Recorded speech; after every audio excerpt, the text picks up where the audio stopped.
달콤하면서도 신맛이 나고 약간은 쓴맛과 짠맛까지 느껴지는 아주 신비로운 열매, 무엇인지 아시나요? 아시는 분들은 많으시죠? 바로 오미자입니다. 오미자는 5가지 맛이 난다고 해서 붙여진 이름이죠. 이 오미자가 우리 건강에 얼마나 큰 도움을 주는지 아시는 분 있으신가요? 여름에 오미자차를 많이 즐기지만 사실 그 효능은 생소한데요. 이 오미자가 우리 몸에 큰 도움을 준다는데 이 열매가 어떤 효능이 있고 또 어떤 음식과 잘 어울리는지 하나하나 알아보도록 할게요. 오미자는 우리나라뿐만 아니라 중국과 일본에서도 오랫동안 약재로 사용되어 온 열매인데요. 이름에서 알 수 있듯이 신맛, 단맛, 쓴맛, 짠맛, 매운맛 이렇게 5가지 맛이 난다고 해서 오미자라고 불린답니다. 주로 산속 깊은 곳에서 자라는 동굴식물의 열매로 늦여름에서 초가을 사이에 수확을 하죠. 오미자의 많은 효능 중에 가장 유명한 건 기관지에 좋다는 건데요. 오미자가 어떻게 우리의 기관지를 보호하는지 바로 알려드릴게요. 요즘 미세먼지나 환절기, 건조한 날씨 때문에 기관지가 불편한 분들 많으시죠? 기침이 자주 나고 목이 따갑거나 가래가 끓는 느낌이 드신다면 기관지가 약해져 있을 가능성이 큰데요. 이럴 때 오미자가 효과가 좋다는 거 알고 있으신가요? 오미자에는 쉬잔드린과 고미신이라는 성분이 풍부하게 들어있는데요. 쉬잔드린은 주로 기침 억제와 거담 작용을 통해 기관지 건강에 도움을 줄 수 있는 성분입니다. 거담 작용이란 기관지 내의 가래를 제거하는 것을 말하는 것이고, 또한 기침 반사를 억제하여 과도한 기침을 완화시키는 데 도움을 주는데요. 특히 만성 기침이나 기관지염과 관련된 기침 증상을 완화시키는데 탁월한 효과를 보입니다. 또 이 성분들은 기관지 점막을 보호하고 염증을 줄여주는 역할도 해주는데요. 쉽게 말해서 기관지 점막을 튼튼하게 만들어서 외부 자극으로부터 보호해주는 것이죠. 오미자는 기관지 확장 효과도 가지고 있는데요. 기관지가 좁아지면 숨쉬기가 답답하고 가래가 쉽게 끼게 되는데 오미자가 기관지를 확장해주면서 원활한 호흡을 도와주는 것입니다. 그래서 천식이나 만성 기관지염이 있는 분들에게는 최고의 식품인 것이죠. 특히 가래가 끈적하고 잘 나오지 않을 때 오미자차를 따뜻하게 마셔주면 한결 편해지는 것을 느낄 수 있습니다.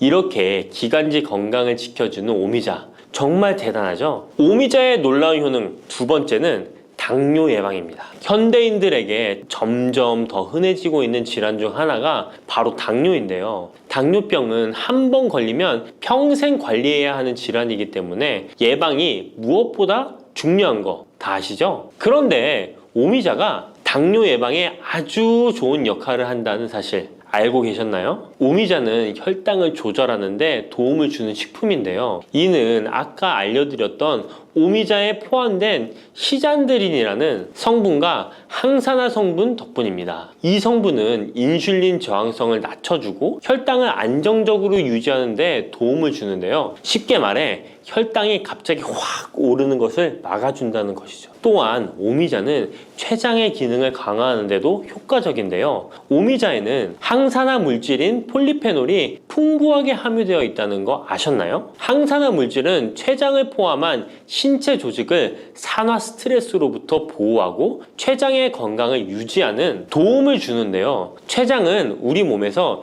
인슐린을 생성하는 중요한 기관인데 오미자가 췌장의 기능을 활성화시켜서 인슐린 분비를 촉진하는데 도움을 주기 때문에 혈당 조절이 어려운 분들에게는 오미자가 특히 도움이 될 수 있겠죠. 뿐만 아니라 오미자에는 체내에서 혈당이 과도하게 상승하는 것을 방지하는 역할도 하는데요. 식사 후 혈당이 급격하게 오르는 것을 막아주고 당이 천천히 흡수되도록 도와줍니다. 그래서 평소 혈당이 높거나 당뇨가 걱정되시는 분들은 오미자를 꾸준히 섭취해 보시면 많은 도움이 될 수 있습니다. 오미자의 놀라운 건강 효과 3번째는 콩팥 건강에 도움을 주는 겁니다. 오미자가 신장 건강에 좋다니 참 놀랐죠? 콩팥, 즉 신장은 우리 몸에 노폐물을 걸러내고 체내 수분을 조절하는 중요한 역할을 하는데요. 그런데 나이가 들면서 신장 기능이 약해지는 경우가 많고, 특히 당뇨나 고혈압을 앓고 계신 분들은 신장 건강을 더욱 신경 써야 하는 거 다 아시죠? 이때 도움을 줄 수 있는 것이 바로 오미자인데요. 오미자는 신장의 기능을 보호하고 강화하는데 도움을 주는 약재로 오래전부터 사용되어 왔습니다. 한방에서도 신장 기능이 약해져서 몸이 자주 붓거나 소변을 자주 보게 되는 증상에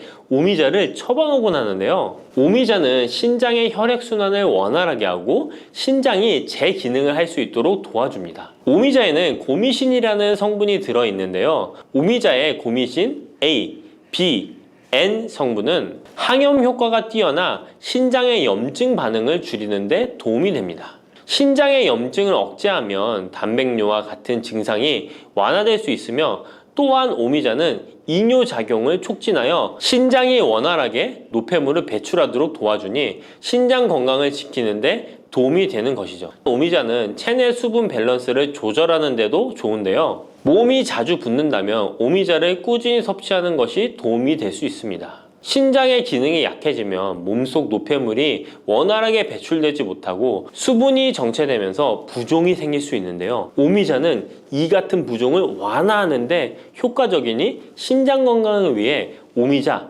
꼭 드셔야겠죠. 오미자의 효능 네 번째는 면역력 강화입니다. 면역력은 우리 몸을 각종 질병으로부터 보호하는 중요한 요소인데요.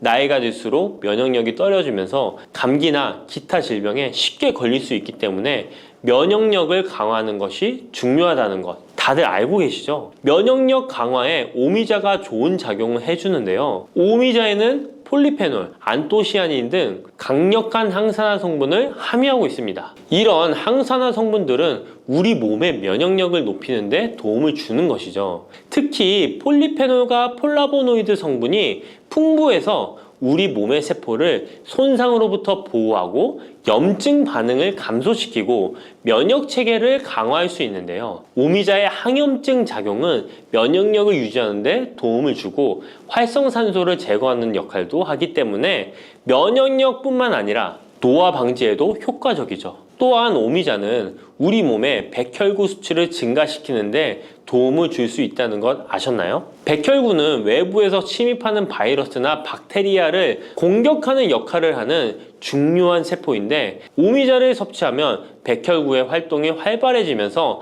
감염 예방에 도움을 받을 수 있습니다. 오미자의 놀라운 건강효과 다섯 번째는 피로 회복입니다. 우리 몸이 피곤할 때 단순히 잠을 많이 잔다고 해서 피로가 쉽게 풀리지 않을 때가 있지 않으신가요? 특히 중년과 노년층이 되면 피로가 쉽게 쌓이고 회복이 더뎌지는 경우가 많은데요. 자도 피로가 풀리지 않고 개운하지 않을 때가 있죠. 이럴 때 도움이 되는 것이 바로 오미자입니다. 오미자는 피로 회복에 도움을 주는데요. 오미자가 철분을 함유하고 있다는 것 아셨나요? 철분은 적혈구의 헤모글로빈 생성에 중요한 역할을 하는데요. 철분이 충분하면 혈액 내의 산소 운반 능력이 향상되어 혈액순환이 원활해질 수 있습니다. 혈액순환이 원활해지면 우리 몸 구석구석에 산소와 영양분이 잘 전달이 되기 때문에 피로가 덜 쌓이게 되고, 특히 오미자는 간 기능을 보호하는 효과도 있어 피로로 인해 몸이 무거운 분들에게 더욱 유익한 식품이죠. 또 오미자에는 고미신이라는 성분이 들어있는데요. 이 성분들은 아까 알려드렸던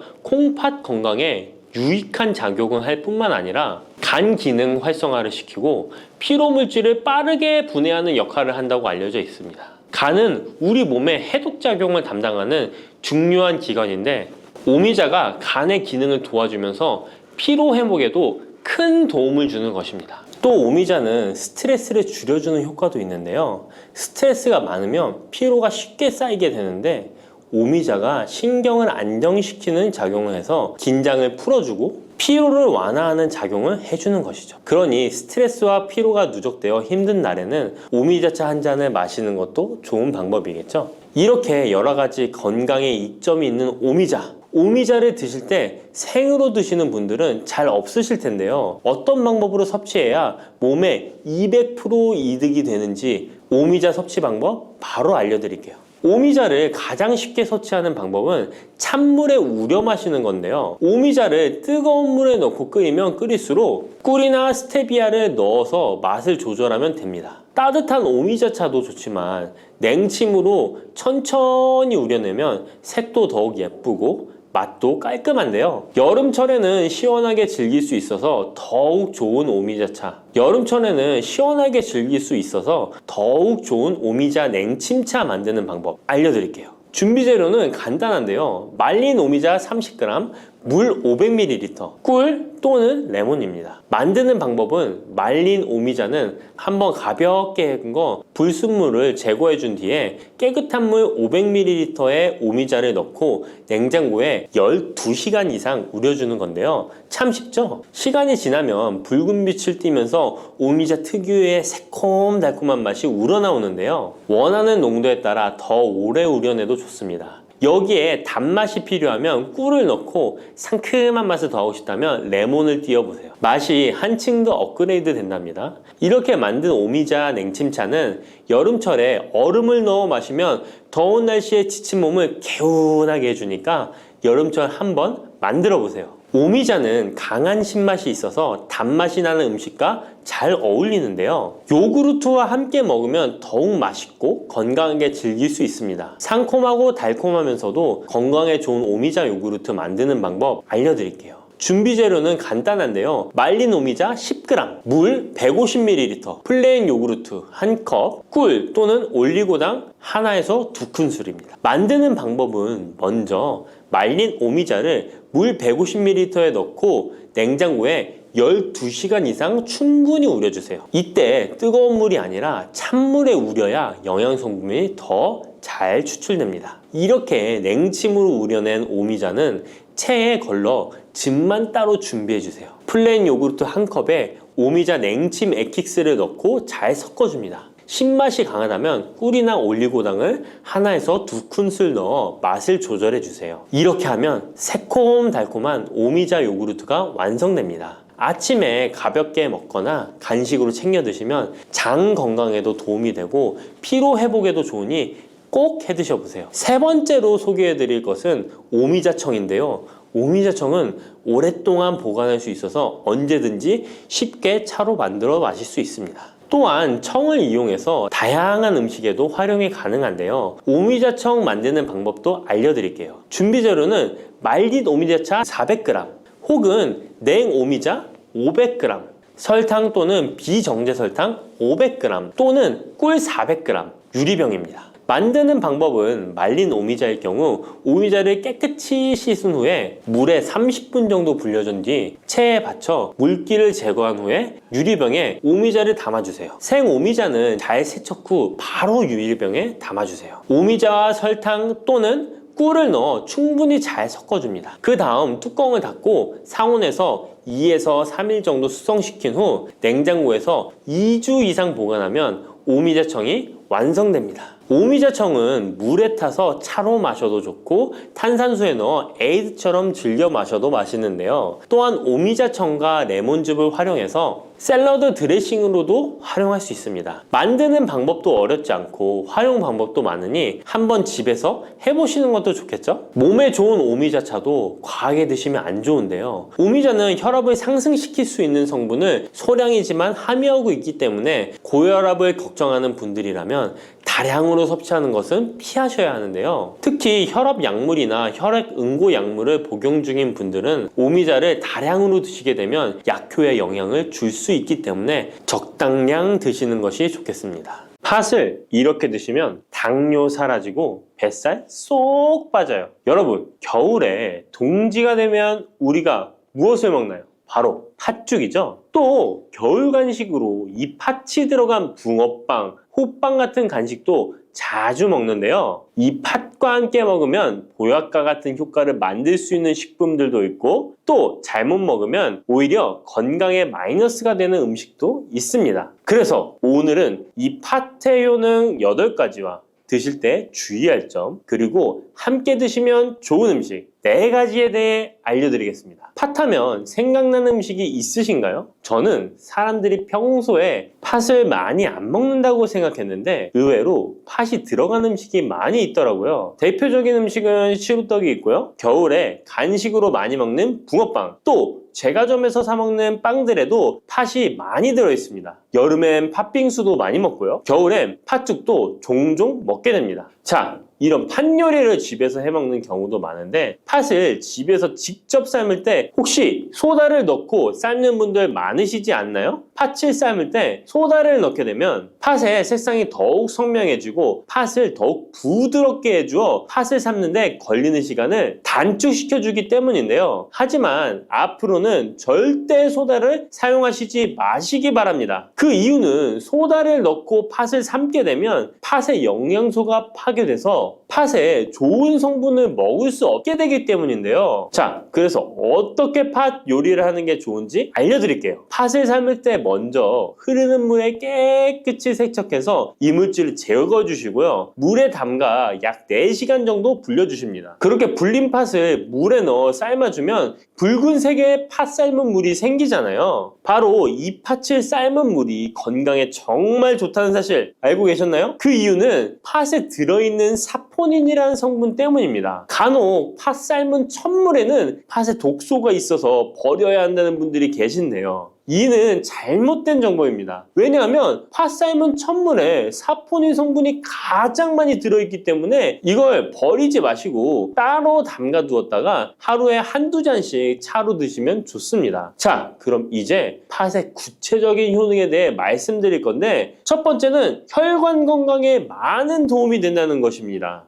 앞에 말씀드린 팥물은 혈관 청소부라는 별명이 있을 정도로 혈관을 깨끗하게 해주는 효능이 있습니다. 그 이유는 팥에 함유된 강력한 항산화 성분인 안토시아닌이 혈관 내 활성산소를 제거해줘서 혈관 세포 손상을 예방해주기 때문입니다. 또한 안토시아닌은 혈관 내의 염증을 줄여줘서 염증성 질환에도 좋은 효과가 있고요. 나쁜 콜레스테롤 수치를 줄여주는 효과가 있어서 고지혈증을 예방하며 심장질환의 위험도 줄이는데 큰 도움을 줄 수 있습니다. 이뿐 아니라 조선시대 기록에 보면 이 팥물로 세안을 했다는 기록이 있는데요. 팥물로 세안을 하면 피부의 노폐물을 제거하는 데 좋고 피부를 맑고 건강하게 해준다고 합니다. 비누가 없던 시절에 피부 건강을 위해 사용했던 선조들의 지혜가 정말 놀랍지 않나요? 당뇨병의 개선에 도움을 준다는 것입니다. 2014년에 발표된 한 연구에서 팥을 섭취하는 것이 2형 당뇨병 환자의 혈당 수치와 인슐린 저항성을 개선하는데 도움이 되는 것으로 보고가 됐습니다. 이 연구에서는 4주 동안 매일 팥을 섭취한 결과 당뇨 환자들의 공복 혈당 수치가 무려 평균 19.5% 감소하였고 인슐린 저항성 또한 줄어든 것으로 나타나서 당뇨가 있거나 당뇨 예방이 필요하신 분들은 꼭 팥을 꾸준히 드셔보시기 권해드립니다. 세 번째 팥의 효능은 몸의 부종을 제거하고 다이어트에 도움을 주는 것입니다. TV에서 연예인들이 이 팥으로 다이어트를 해서 효과를 봤다고 했던 적도 있었고요. 한의학 책 중에 본초 강목에 보면 팥을 오랫동안 먹으면 여위고 마르기 때문에 살찐 사람이 먹는 것이 좋다라는 내용이 나옵니다. 그래서 한의원에서 다이어트 처방을 할 때도 팥을 쓰는 경우가 많이 있는데요. 그 이유는 바로 팥에 들어있는 칼륨 때문입니다. 팥에는 쌀의 10배 이상, 바나나에 약 4배 이상의 칼륨이 들어있는데요. 이 칼륨이 몸 안에 나트륨 배출을 도와서 당뇨 환자들의 신장 부담을 줄여주고 혈압 상승을 억제해주는 효능이 있고요. 또한 이뇨작용이 있어서 이를 통해 부종을 줄여줄 수가 있습니다. 그래서 우리가 보통 물살이라고 부르는 잘 부으면서 살이 찌는 분들은 다이어트에 이 팥을 이용하시면 효과를 볼 수가 있습니다. 그래서 그에 대한 연구 결과도 있었는데요. 실험주에 팥 추출물을 먹였더니 근육 손실 없이 체지방 함량이 30% 이상 줄었고 몸무게도 37%나 감소했다고 합니다. 사람과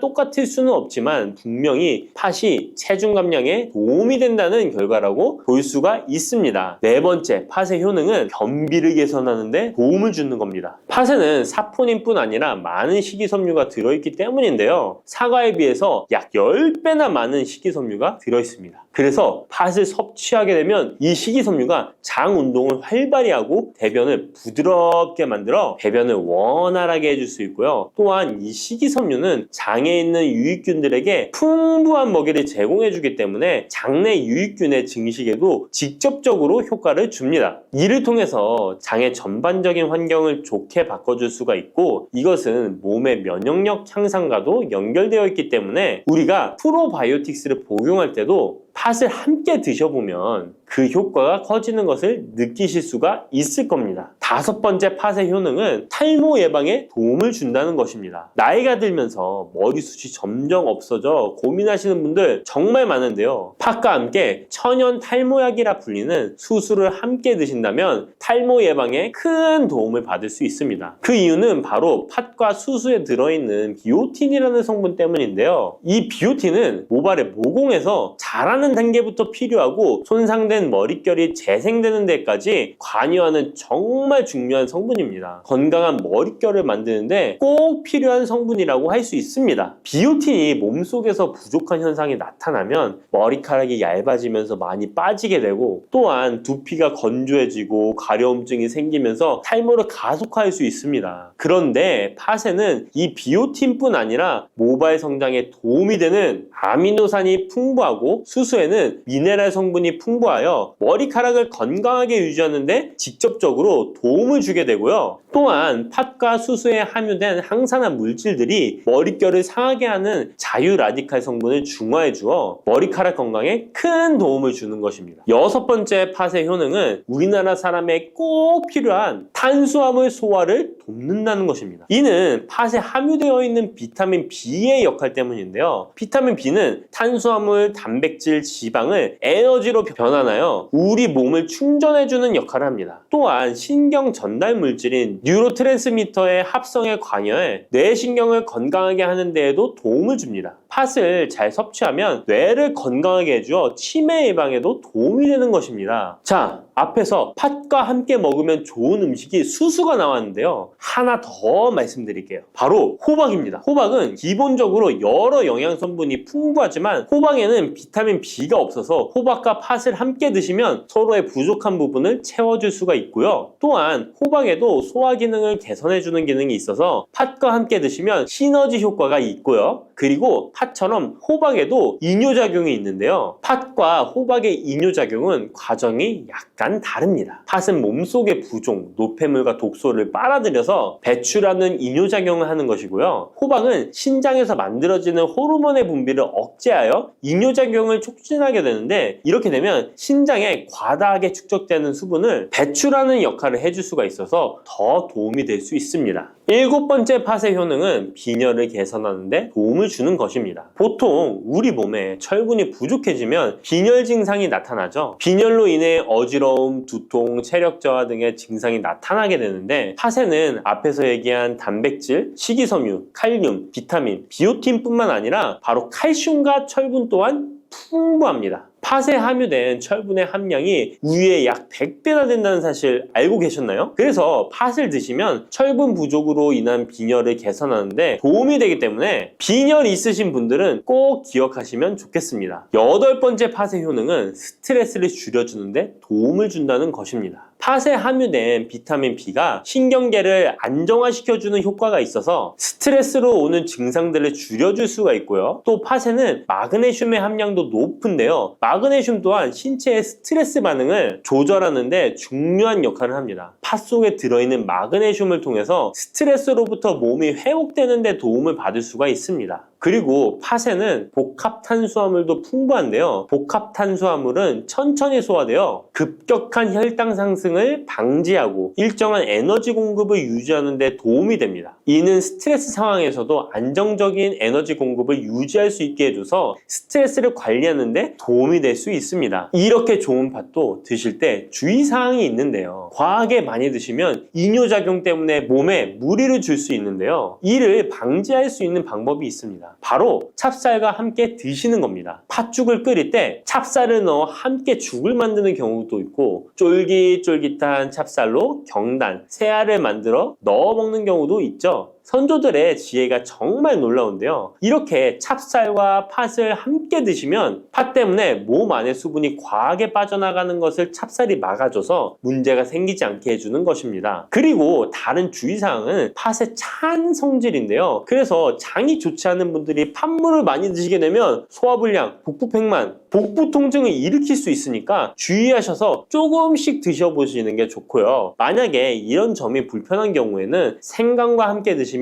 그 불편함을 줄일 수가 있습니다. 생강의 따뜻한 기운이 팥의 차가운 기운을 중화시켜줘서 장에 무리를 덜 주게 되고요. 그리고 팥에는 항암 효과가 뛰어난 안토시아닌이 풍부한데 생강에도 생강의 매운맛을 내는 진저롤과 쇼가올 성분이 몸속의 발암물질을 제거해주는 효과가 있어서 함께 드시면 상승 효과를 볼 수가 있습니다. 그리고 이때 생강을 쪄서 말려서 드시면 이런 효과가 약 10배 정도 증가된다고 하니까 꼭 기억하시면 좋겠습니다. 고소한 호두 좋아하시는 분 많으시죠? 호두는 그 자체로도 훌륭한 간식이지만 저는 특히 커피와 먹는 것을 좋아하는데요. 이렇게 맛도 좋고 건강에 이롭다고도 잘 알려진 호두, 혹시 그냥 막연하게 몸에 좋다고만 알고 있지는 않으신가요? 호두는 견과류의 일종으로 기원전 7,000년 전 고대부터 인류가 친숙하게 섭취해온 식품인데요. 인류가 이렇게 오래전부터 호두를 섭취해왔다니 놀라신 분 계신가요? 이렇게 호두는 아주 옛날부터 인류에게 많은 영양소를 제공해 주었는데요. 호두에는 단백질, 비타민, 미네랄 등 여러 가지 영양소가 풍부하게 들어있다는데 이렇게 풍부한 영양소가 함유된 호두가 주는 몸에 이로운 점 바로 소개해 드릴게요. 첫 번째 호두의 놀라운 효과는 바로 노화 방지입니다. 호두에는 폴리페놀과 비타민 E 같은 강력한 항산화 물질이 풍부하게 들어있다는 사실 알고 계셨나요? 호두에는 폴리페놀과 비타민 E 같은 항산화 물질이 다량 함유되어 있는데요. 항산화 물질은 체내 유해산소를 제거하고 세포 손상을 방지하는 역할을 해주는데 노화 방지와 관련이 깊은 성분으로 피부 건강을 유지하고 노화 과정을 늦추는 데 도움이 되죠. 또한 항산화 물질은 면역력 향상에도 도움을 주어 감기나 질병에 대한 저항력을 키워주는데요. 자유라디칼은 우리 몸의 세포를 손상시켜 노화와 관련된 여러 질병을 일으킬 수 있는데 호두에 함유된 항산화 물질은 자유라디칼로부터 세포를 보호하여 세포 노화를 늦추는데 중요한 역할을 해준답니다. 또한 호두의 풍부한 오메가3 지방산은 피부 건강에 많은 도움이 되는데요. 오메가3는 피부 탄력을 유지하고 피부에 수분을 보충해 주는데 꼭 필요한 성분이죠. 특히 피부가 노화되면서 생길 수 있는 주름과 피부 처짐을 예방하는데 매우 도움이 된답니다. 두 번째 호두의 놀라운 효능은 바로 뇌 건강 유지입니다. 호두의 외형이 뇌를 닮아 예로부터 뇌에 좋다고 잘 알려져 있는데요. 외형만 닮았다고 뇌에 좋다는 것이 아닌 것 알고 계시죠? 호두에는 오메가3 지방산이 풍부하게 들어있습니다. 오메가3는 주로 생선에서 많이 발견되는 성분으로 알려져 있지만 호두에도 그만큼 많은 양이 들어있죠. 해외 알츠하이머 저널에서는 호두가 산화 스트레스와 염증을 줄여주므로 알츠하이머 발병과 진행을 늦추거나 위험을 줄여준다는 연구 결과를 발표했는데요. 호두에는 오메가3 지방산인 알파-리놀렌산이 풍부하고 이 성분은 뇌세포를 보호하고 인지 기능을 향상시키는데 중요한 역할을 해주며 뇌의 기능을 활성화시켜 치매와 같은 뇌질환을 예방하는데 도움을 줄 수 있다는 것이죠. 뇌 기능이 저하되지 않도록 돕는 호두는 노화로 인한 인지 저하를 늦추는데 중요한 역할을 합니다. 또한 호두는 비타민 E 또한 풍부하여 뇌의 노화 방지에 도움을 줍니다. 비타민 E는 강력한 항산화 작용을 통해 뇌세포를 보호하고 기억력과 인지 기능을 개선하는 데 도움을 주며 산화 스트레스로부터 뇌를 지켜줍니다. 이는 알츠하이머와 같은 치매를 예방하는 데 중요한 역할을 한다는 사실, 뇌 건강을 위해서는 이제부터 호두를 꼭 드셔야겠죠? 세 번째 호두의 효능은 바로 뼈 건강에 도움을 주는 것입니다. 호두가 뼈에 좋다는 사실 알고 계셨나요? 좋은 영양소가 많이 들어있다는 것은 알아도 뼈에 좋다는 건 생소하신 분들이 있으실 텐데요. 호두가 뼈 건강에 미치는 좋은 작용들 바로 알려드릴게요. 호두는 칼슘뿐만 아니라 다른 중요한 성분들도 함유하고 있어서 뼈를 튼튼하게 만드는데 아주 효과적인 식품입니다. 호두는 칼슘과 마그네슘이 균형 있게 들어있는데요. 칼슘은 뼈를 구성하는 중요한 성분이지만 마그네슘 역시 뼈 건강에 필수적인 역할을 합니다. 마그네슘은 칼슘의 흡수를 돕고 뼈의 밀도를 유지하는데 중요한 역할을 하죠. 이 두 성분이 적절히 균형을 이루면 뼈의 강도를 높이고 골다공증과 같은 질환을 예방할 수 있는데요. 또한 호두에 들어있는 오메가3 지방산은 뼈 건강에 직접적인 영향을 미치는 중요한 성분입니다. 연구에 따르면 오메가3 지방산은 뼈의 형성을 촉진하고 뼈의 밀도를 높이는 데 도움을 줄 수 있다고 하는데요. 이뿐만 아니라 오메가3는 염증을 줄여주는 효과가 있어서 관절염과 같은 염증성 질환에 걸리기 쉬운 사람들에게도 유익한 영향을 줄 수 있습니다. 호두의 놀라운 효능 네 번째는 바로 암 예방 효과입니다. 호두는 항산화 작용과 항염증 작용 덕분에 암 예방에도 효과적이라고 알려져 있는데요. 놀라우신가요? 2022년 국제학술지에 실린 연구 자료를 보면 호두나 아마씨에 함유되어 있는 알파 리놀레산을 꾸준히 섭취하면 그렇지 않은 사람들과 비교해서 심혈관 질환 위험률이 10% 감소되고 관상동맥 심장질환 위험률은 20%나 줄어들었다고 합니다. 그뿐만 아니라 호두에는 폴리페놀과 엘라그산이 풍부하게 들어있는데요. 특히 엘라그산은 항암 성분으로 유명한데 엘라그산은 체내에서 엘라그산 대사물질로 변한대요. 암세포의 성장을 억제하는 데 도움을 주고 폴리페놀은 암세포의 확산을 막아주는 역할을 해줍니다. 호두는 이뿐만 아니라 오메가3 지방산을 많이 함유하고 있는데요. 오메가3 지방산은 염증을 줄이는 효과가 있습니다. 암은 염증성 질환과 관련이 깊은데요. 호두가 가진 염증 완화 효과는 암 치료에 있어서 중요한 보조 역할을 해줄 수 있다는 것 아시나요? 호두에 포함된 비타민 E와 셀레늄 등의 성분은 면역력을 증진시키는 데 도움을 주는데요. 암 환자에게는 면역력이 중요한데 호두는 면역 시스템을 강화시켜서 우리 몸에 방어막을 형성시키는데 큰 역할을 할 수 있죠. 호두의 효능 정말 놀랍죠? 이렇게 몸에도 좋고 맛도 좋은 호두, 이것들과 먹으면 효과가 배가 된다는데요. 호두와 궁합이 좋은 식품들 바로 알려드릴 테니 주목해주세요. 첫 번째는 요거트입니다. 요즘 들어 그릭 요거트나 프로바이오틱스 같은 단어들 자주 접해보셨죠? 요거트에는 단백질, 칼슘, 프로바이오틱스 등의 영양소가 풍부하게 함유되어 있는데요. 호두에는 건강한 지방, 단백질, 식이섬유, 비타민, 미네랄 등이 풍부합니다. 이 두 가지를 함께 섭취하면 영양소 조합을 통해 다양한 영양소를 한 번에 섭취할 수 있는데요. 요거트에 함유된 프로바이오틱스는 장내 유익한 세균을 증식시키고 장 건강을 촉진하는 데 도움이 됩니다. 또한 호두의 지방은 프로바이오틱스의 효능을 더욱 향상시켜 장 건강에 도움을 주고 호두에 함유되어 있는 오메가3 지방산과 같은 건강한 지방산을 요거트와 함께 섭취하면 호두의 지방이 소화 흡수를 도와 영양소의 흡수를 향상시킬 수 있다는 것 꼭 잊지 말아주세요. 그리고 영양뿐만 아니라 호두의 고소하고 크리미한 식감과 요거트의 부드럽고 상큼한 맛은 잘 어울리는데요. 함께 섭취하면 맛과 식감의 조화를 즐길 수 있습니다. 그러니 이제부터 요거트를 드실 때는 호두와 함께 드시는 것 추천해 드릴게요. 두 번째, 호두와 환상의 궁합 음식은 바로 바나나입니다. 바나나는 호두와 함께 섭취하면 영양소의 균형을 맞출 수 있다는 사실 알고 계신가요? 바나나는 탄수화물과 천연당과 풍부한 식이섬유를 함유하고 있다는 것 잘 알려져 있는데요. 뿐만 아니라 바나나의 당은 호두 대비 신체에 더 빠른 에너지를 공급해줍니다. 호두에는 건강한 지방과 단백질이 풍부하게 함유되어 있다는 것 이제 잘 아시죠? 이 성분들은 신체의 에너지를 지속적으로 유지하는데 도움을 주는데요. 그래서 바나나와 호두 이 두 가지를 함께 섭취하면 서로 보완적인 영양소를 한 번에 섭취할 수 있고 영양소 흡수 동안 더 쉽고 오래 지속이 되도록 도와준다는 것이죠. 영양뿐만 아니라 호두의 고소하고 크리미한 식감과 바나나의 부드럽고 달콤한 맛은 잘 어우러지는데요. 함께 갈아서 스무디로 한번 섭취해보세요. 간단하게 바나나의 달달한 맛과 호두의 고소한 향이 의외로 조화로워서 맛과 식감, 영양소까지 한 번에 즐길 수 있습니다. 이렇게 고소하고 맛도 좋고 몸에도 정말 좋은 호두, 그렇다고 해서 너무 과하게 섭취해도 안 좋다는 사실 알고 계신가요? 호두는 건강에 매우 좋은 식품이지만 모든 식품들이 그러하듯 호두도 적당량 섭취를 해야 하는데요. 과연 하루에 얼마나 먹어야 하는지, 몸에 좋은 호두를 잘못된 방법으로 섭취하면 몸에 치명적인 독이 될 수 있다는 사실들, 호두 섭취 시 주의점들 바로 알려드릴게요. 호두 섭취 시 유의할 점 첫 번째는 알레르기 반응입니다. 호두는 견과류 중 하나로 알레르기를 유발할 수 있는 식품인데요. 일부 사람들에게 알레르기 반응을 일으킬 수 있습니다. 호두 알레르기가 있는 경우 호두를 섭취했을 때 입술이나 혀 또는 얼굴이 부풀거나 허우걸란을 겪을 수 있는데, 이는 개개인의 신체 증상에 따라 매우 위험할 수도 있습니다. 경우에 따라 목숨도 위험할 수 있는데요. 만약 이런 증상이 발생하면 즉시 호두 섭취를 중단하고 필요시 의사와 상담해야 합니다. 알레르기가 있는 사람은 호두를 피하는 것이 매우 중요합니다. 호두 섭취 시 주의할 점 두 번째는 과도한 섭취입니다. 호두는 100g당 650칼로리로 매우 고칼로리 음식입니다. 하루 섭취량을 과도하게 초과하면 체중 증가를 유발할 수 있는데요. 호두에는 지방이 많이 함유되어 있지만 대부분 불포화 지방이라 건강에 유익하다고 알고 있지만 칼로리가 높기 때문에 적당한 양을 섭취하는 것이 중요합니다. 하루 20에서 30g 정도, 이는 약 5에서 7알 정도 되는데요. 쪽으로 봤을 때 10개에서 15쪽이 적당합니다. 호두 섭취할 때 꼭 기억해 주세요. 호두 섭취 시 유의할 점 세 번째는 변질이 일어난 호두 섭취입니다. 호두와 같은 견과류는 지방이 많아서 산패가 쉽게 일어날 수 있는데요. 특히 호두에 포함된 불포화 지방산은 산화되기 쉬운데, 산화가 진행되면 지방의 구조가 변형됩니다. 산화된 지방은 체내에서 염증을 일으키고 혈관에 손상을 줄 수 있다는 무서운 사실 알고 계신가요? 이뿐만 아니라 산화된 지방은 심혈관 질환까지 유발할 위험이 있습니다. 또한 호두가 산패되면 아크릴 아마이드라는 유해 물질이 생성될 수 있는데요. 이 물질은 발암성 물질로 알려져 있으며, 이렇게 산패된 호두를 장기적으로 섭취 시 암 위험을 증가시킬 수 있습니다. 그럼 산패되어 변질이 일어난 호두는 어떻게 알 수 있을까요? 산패된 호두를 구분하는 방법 쉽게 바로 알려드릴게요. 먼저 색상을 보는 것입니다. 신선한 호두는 갈색 또는 황금빛을 띠는데, 산패된 호두는 색이 어둡게 변하고 부패한 느낌이 들 수 있습니다. 또 산패된 호두는 비린내나 신냄새가 날 수 있으나 신선한 호두는 자연스러운 고소한 향이 납니다. 또한 맛이 다른데요. 신선한 호두는 고소한 맛인 반면 산패된 호두는 맛이 매우 씁쓸하거나 오래된 기름향이 나고 썩은 것 같이 매우 불쾌한 맛이 난답니다. 이러한 호두를 골랐다면 산패되지 않게 보관하는 방법도 중요한데요. 호두는 잘못 보관하면 쉽게 산패되기 때문에 주의가 필요합니다. 호두는 원래의 껍질을 유지하는 것이 좋은데요. 껍질을 벗기지 않고 보관하면 외부에서의 영향을 줄일 수 있어서 오래 신선하게 유지됩니다. 하지만 호두를 먹을 때마다 까야 되는 번거로움 때문에 이미 까진 호두를 많이 구입하잖아요. 이런 호두는 공기와 빛에 노출되면 산패가 촉진되기 때문에 공기와의 접촉을 최소화하는 것이 중요한데요. 그래서 밀봉할 수 있는 용기에 담아서 보관하거나 진공 밀봉팩을 사용하는 것이 좋습니다. 호두는 온도와 습도에 민감해서 서늘한 냉장고에 보관하는 것이 가장 좋습니다. 이미 껍질을 벗긴 호두는 쉽게 산패할 수 있으니까 냉장 보관이 필수적이라는 것 잊지 마세요.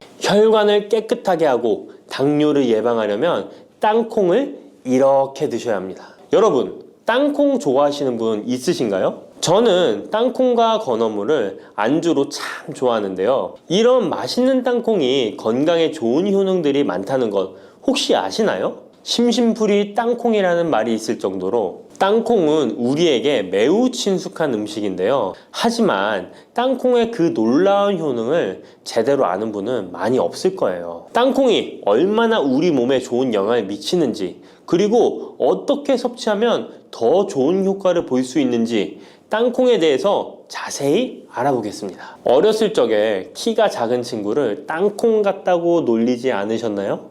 작은 땅콩 한 알에는 단백질, 지방, 탄수화물, 식이섬유는 물론 비타민 E, B군, 칼륨, 마그네슘, 철분, 폴리페놀, 폴라보노이드, 레스베라트롤 등 여러 가지 몸에 좋은 영양소가 매우 풍부하게 들어있는데요. 이렇게 영양이 풍부하고 맛도 고소한 땅콩의 놀라운 효능 7가지 바로 소개해 드릴게요. 땅콩의 놀라운 효능 첫 번째는 심혈관 질환 개선입니다. 미국 심장학회에서 땅콩을 추천 음식으로 소개한 것 알고 계신가요? 땅콩의 크기는 작지만 땅콩 안에 들어있는 영양소는 결코 작지 않습니다. 땅콩은 불포화 지방산을 많이 함유하고 있고 특히 땅콩에 함유된 모노불포화 지방산과 다불포화 지방산은 나쁜 콜레스테롤인 LDL 수치를 낮추고 좋은 콜레스테롤인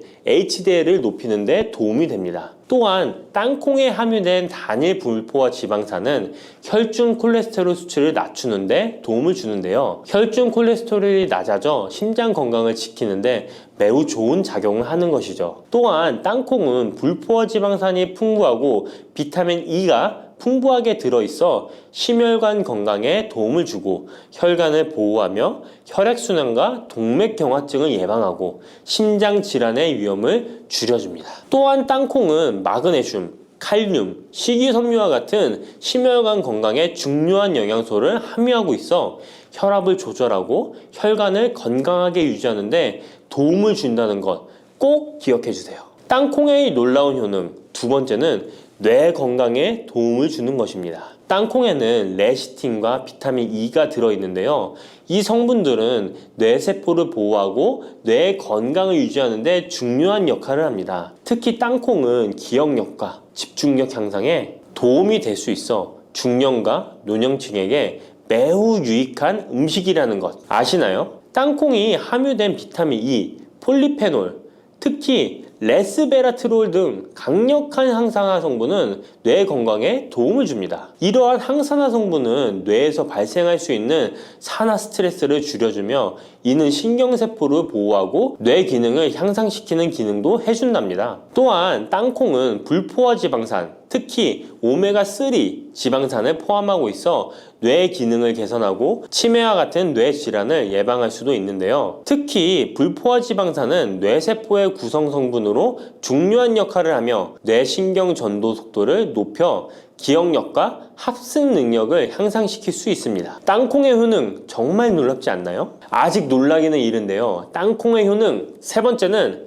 체중 관리에 도움을 주는 것입니다. 땅콩은 단백질과 섬유질이 풍부해서 조금만 먹어도 포만감을 오래 유지시켜주는데요. 그래서 과식을 예방하고 체중을 관리하는 데 도움을 줄 수 있죠. 그냥 땅콩도 좋지만 땅콩을 갈아 만든 땅콩 버터도 포만감을 오래 유지시켜줘서 과식을 방지하는 데 효과적입니다. 또한 단백질과 지방산이 풍부해서 에너지를 공급하고 건강한 체중 관리를 돕습니다. 하지만 모든 음식은 과유불급 작지만 영양이 풍부한 땅콩은 고칼로리 식품이기 때문에 하루에 10알에서 20알 정도 적당량을 섭취하는 것이 중요하다는 것 꼭 기억해 주세요. 땅콩의 놀라운 효능 네 번째는 바로 당뇨 관리 효능입니다. 땅콩이 당뇨에 효능이 있다니 신기하죠? 땅콩에는 불포화 지방산이 많이 함유되어 있고 혈당 수치가 낮아서 혈당을 천천히 올리는 효과가 있는데요. 그래서 당뇨병 환자들에게도 좋은 간식으로 평가되고 있습니다. 또한 땅콩에 포함된 섬유질과 단백질이 혈당을 안정적으로 유지하는 데 도움을 주는데요. 땅콩에 포함된 식이섬유 또한 혈당의 흡수를 늦추고 혈당 수치를 안정적으로 유지하는 데 도움을 준다는 것입니다. 뿐만 아니라 땅콩의 마그네슘과 비타민 B군은 인슐린 감수성을 향상시키는데 도움을 주고 이로 인해 땅콩은 당뇨병 예방 및 혈당 관리에 탁월한 식품으로 평가되고 있죠. 땅콩의 효능 정말 놀랍지 않나요? 아직 안 끝났습니다. 땅콩의 효능 다섯 번째는 피부 건강에 도움을 주는 것입니다. 땅콩에 들어있는 비타민 E와 항산화 물질이 피부를 건강하게 유지하는데 좋은 영향을 주는데요. 땅콩에 들어있는 비타민 E는 강력한 항산화제로 피부 세포를 자유 라디칼로부터 보호하고 피부 노화를 지연시키는데 좋은 영향을 줍니다. 이 성분은 피부의 탄력을 유지하고 주름을 예방하는 데 효과적이며 피부 노화를 방지하고 염증을 줄이며 피부를 매끄럽고 촉촉하게 만들어줍니다. 그래서 땅콩은 아름다운 피부를 위한 좋은 식품이죠. 그리고 땅콩에 포함된 불포화 지방산, 특히 올레산과 리놀렌산은 피부의 수분 유지를 도와 피부가 건조해지지 않도록 하며 염증을 줄여 피부 트러블을 완화하는 데 도움을 줄 수 있습니다. 뿐만 아니라 땅콩에는 아연이 포함되어 있어 피부 회복에 중요한 역할을 합니다. 땅콩에 함유되어 있는 아연은 상처 치유를 돕고 여드름과 같은 피부 문제를 개선하는 데 놀라운 효능도 있습니다. 땅콩의 효능 6번째는 소화 건강에 도움을 주는 것입니다. 땅콩에는 식이섬유가 풍부해 소화 시스템에 좋은 영향을 주는데요. 식이섬유는 장의 움직임을 촉진시켜 변비를 예방하고 장내 유익한 미생물의 활동을 도와줘서 장 건강에 매우 좋은 환경을 만들어줍니다. 또한 땅콩에 포함된 불용성 섬유는 특히 장을 자극해 배변을 원활하게 하고 장의 건강을 유지하는 데 중요한 역할을 하는데요. 이 섬유는 장에서 물을 흡수하여 변을 부드럽게 만들어줍니다. 땅콩의 놀라운 효능 7번째는 좋은 단백질과 건강한 지방 섭취에 좋은 공급원입니다. 땅콩은 고기나 다른 동물성 단백질에 비해 지방이 적고 채식주의자나 비건이 단백질을 섭취할 때 아주 유용한 대체 식품이 될 수 있는데요. 100g의 땅콩은 약 25에서 30g의 단백질을 함유하고 있다는 것 아시나요? 우리가 흔히 좋은 단백질 공급 식품이라고 생각하는 닭가슴살의 단백질 함량이 100g당 30에서 35g이라는 걸 생각해보면 단백질 함량은 닭가슴살에 비해 살짝 낮지만 대신 건강한 불포화 지방산과 다른 다양한 영양소도 다량 함유되어 있어 단백질을 섭취하기에 충분히 좋은 식품이랍니다. 이렇게 건강에 놀라운 효능이 있는 땅콩, 아무렇게나 드시면 땅콩의 효능을 100% 섭취할 수 없다는 것 아시나요? 보통 땅콩을 어떻게 조리해서 드시나요? 구워서? 볶아서? 삶아서? 모두들 좋아하는 방법이 다르실 텐데요.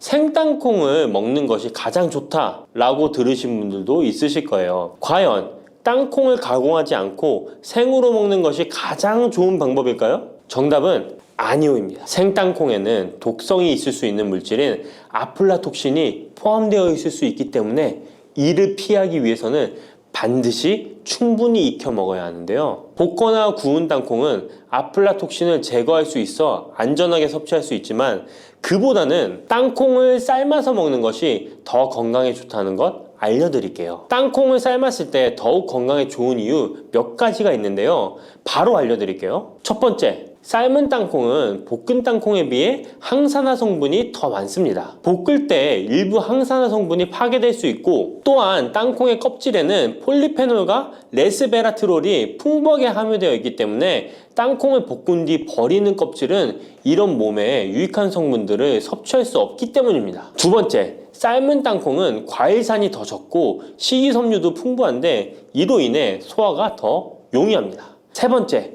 삶은 땅콩은 아크릴아마이드라는 발암물질이 덜 생성됩니다. 아크릴아마이드는 고온에서 볶을 때 발생할 수 있는데 삶은 과정에서는 이 유해물질이 생성되지 않습니다. 이제는 건강을 위해 삶아 드셔야 한다는 것 아셨죠? 하지만 땅콩을 섭취하시기 번거롭거나 조금 더 쉽게 섭취하고 싶은 분들도 있으실 텐데요. 이런 분들은 땅콩 버터를 드시면 됩니다. 땅콩 버터는 땅콩에 버터를 넣은 거 아니야? 라고 생각하시는 분도 있으시죠? 그것은 아니고 땅콩을 계속해서 갈게 되면 크림과 같은 형태로 변하게 되는데 이게 마치 버터처럼 부드러워 땅콩버터라고 부르는 것입니다. 땅콩버터는 땅콩의 영양소를 그대로 담고 있어 섭취할 때 매우 편리한데요. 다만 가공된 버터에는 설탕이나 염분이 추가될 수 있기 때문에 첨가물이 없는 순수한 땅콩버터를 선택하는 게 좋겠죠? 땅콩 버터는 샐러드 드레싱에 넣거나 통밀빵에 발라 먹으면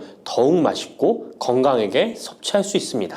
맛도 좋고 건강에도 좋은 땅콩, 이렇게 좋은 땅콩도 섭취하실 때 몇 가지 주의할 점이 있다는 것 알고 계신가요? 땅콩을 섭취할 때 주의할 점들 알려드릴게요. 땅콩 섭취 시 유의할 점 첫 번째는 알레르기입니다. 땅콩 알레르기 있는 분은 절대 땅콩을 드시면 안 되는데요. 땅콩은 알레르기를 일으킬 수 있는 대표적인 식품이기 때문에 본인이 알레르기가 있는 걸 인지하시는 분이라면 절대 피하셔야 합니다. 땅콩 알레르기는 가벼우면 목, 혀의 가려움이나 발진 등이 일어날 수 있는데요. 만약 알레르기 증상의 정도가 심하다면 호흡곤란, 혈압저하, 아나필락시스 등 매우 심각한 반응을 일으킬 수 있으므로 알레르기 반응이 있다면 즉시 땅콩 섭취를 중단하시고 의사와 상담받는 것이 필요합니다. 또한 땅콩이 들어간 음식이 아니어도 전에 같은 조리기구를 사용해서 만든 요리도 땅콩의 성분이 남아있을 수 있어 알레르기가 있는 사람에게는 위험할 수가 있는데요. 알레르기가 있는 분은 꼭 땅콩이 들어갈 수 없는 환경에서 조리가 된 건지 확인하는 게 중요합니다. 땅콩을 섭취할 때 유의사항 두 번째는 과다 섭취입니다. 고소한 땅콩은 손으로 집어먹기도 쉬워서 한 번 먹기 시작하면 하나, 둘 계속 입으로 들어가게 되는데요. 하지만 이렇게 계속 먹다간 아무도 모르는 사이에 체중이 증가할 수 있습니다. 땅콩은 고칼로리 식품이기 때문인데요. 하루 권장 섭취량은 약 10알에서 20알 정도 넘기지 않도록 주의하시고 적당량을 섭취하는 것이 중요합니다. 세 번째, 땅콩 섭취 시 주의할 점은 염분과 설탕이 추가된 가공식품을 피하는 것입니다. 땅콩이 몸에 좋다고 해서 시중에 판매되는 땅콩 버터나 땅콩 과자까지 좋은 것은 아닌데요. 땅콩의 겉면 위에 염분이나 설탕이 많이 포함된 제품들이 있습니다. 이러한 제품을 자주 섭취하면 혈압 상승이나 당뇨 유발 등의 문제가 발생할 수 있으므로 첨가물이 적은 제품을 선택하는 것이 좋습니다. 또한 땅콩 버터를 섭취할 때도 뒤에 성분표를 꼭 확인하셔야 하는데요. 맛으로 먹는 거라면 상관없지만 건강을 위해서 땅콩 버터를 섭취하시는 것이라면 100% 땅콩으로만 만들어진 제품인지 살펴보시고 구매해야 합니다. 땅콩 섭취 시 유의할 점 네 번째는 보관이 잘 된 땅콩을 섭취해야 하는 것입니다. 땅콩이 건조된 식품이라고 생각해서 실온에 대충 보관해 놓진 않으셨나요? 땅콩은 고지방 식품으로 지방산이 많이 포함되어 있기 때문에 산패가 될 수 있는데요. 산패된 지방산은 인체에 유해한 물질인 과산화지질을 생성할 수 있으며 이는 세포와 조직에 손상을 일으킬 수 있습니다. 땅콩이 보관 상태가 부적절해지면 곰팡이가 자주 발생하는데 이 곰팡이는 아플라톡신이라는 독소를 생성할 수 있습니다. 아플라톡신은 강력한 발암 물질로 알려져 있으며 장기적으로 섭취할 경우 간에 손상을 주거나 간암을 일으킬 수 있는 위험한 물질이죠. 따라서 땅콩을 보관할 때는 통풍이 잘 되고 건조한 장소에 보관해야 하며 곰팡이가 발생한 땅콩은 절대 섭취해서는 안 됩니다.